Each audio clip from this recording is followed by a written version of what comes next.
എല്ലാ പ്രിയപ്പെട്ട ഫുട്ബോൾ ആരാധകർക്കും നമ്മുടെ പുതിയൊരു വീഡിയോയിലേക്ക് ഒരിക്കൽ കൂടി സ്വാഗതം. ഇത് ബ്ലാസ്റ്റേഴ്സ് സോക്കർ.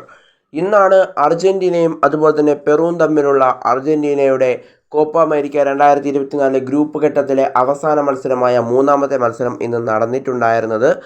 3 മത്സരങ്ങളും വിജയിച്ചുകൊണ്ടാണ് അർജൻറ്റീന ഇപ്പോൾ ക്വാർട്ടർ ഫൈനലിലേക്ക് മുന്നേറിയിരിക്കുന്നത്. അർജൻറ്റീന ഇന്ന് 2 ഗോളിനാണ് പെറുവിനെ പരാജയപ്പെടുത്തിയത്. 2 ഗോളും നേടിയത് അവരുടെ സൂപ്പർ താരമായ ലൗട്ടാരോ മാർട്ടിനസ് ആയിരുന്നു.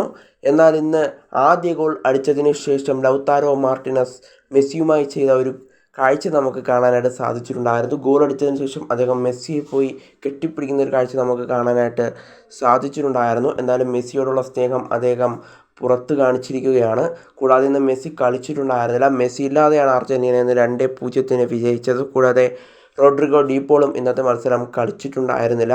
എന്നാലും അർജൻറ്റീന 2-0 വിജയിച്ചിരിക്കുകയാണ്. കൂടാതെ അവിടെ ലൗത്താരോ മാർട്ടിനസിനെ പ്രശംസിക്കുന്ന മെസ്സിയും നമുക്ക് കാണാനായിട്ട് സാധിക്കുന്നുണ്ടായിരുന്നു. എന്തായാലും മെസ്സി ഇല്ലാതെയും അർജൻറ്റീന 2-0 ഇന്ന് പെറുവിനെ പരാജയപ്പെടുത്തിയത്. അതുകൊണ്ട് തന്നെ ക്വാർട്ടർ ഫൈനലിലേക്ക് മുന്നേറുമ്പോഴും ക്വാർട്ടർ ഫൈനലിലും ലൗത്താരോ മാർട്ടിനസും അതുപോലെ തന്നെ ബാക്കിയുള്ള അർജൻറ്റീന താരങ്ങളൊക്കെ ഉൾക്കൊള്ളുമ്പോഴും മെസ്സി ഇല്ലെങ്കിലും അർജൻറ്റീനയ്ക്ക് മുന്നേറാൻ സാധിക്കുമെന്നുള്ളത് ഉറപ്പാണ്. കൂടാതെ ഏഞ്ചൽ ഡി മരിയയുടെ പ്രകടനം എടുത്തു പറയേണ്ടതാണ്.